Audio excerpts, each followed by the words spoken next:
good morning. Welcome to Good Chismis Vlog. Bago po tayo mag-start, paki-subscribe or paki-share po kung interesado kayo sa games app na nire-review ko. And ito po yung ating nais ko sanang iparating na palatandaan na hindi po legit na nakaka-withdraw kayo sa apps. Una, kung unang entrada pa lang sa paglaro mo ng apps na ito is malaki na ang bigay.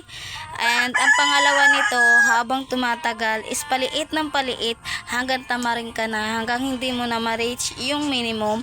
And at the same time, kung ma-reach mo naman itong minimum na ito ay hindi nagsisend sa iyo, ibig sabihin ito po ay hindi legit. Ito po ay ginagawa kong review na ito ay hindi para sirain po ang apps na aking i-flex, katulad po ng Inbox Dollar. Ito po ay based sa aking experience na maaaring makatulong po sa mga interesado, lalo na kung merong wifi at gusto namang kumita kahit nasa bahay na paunti-unti.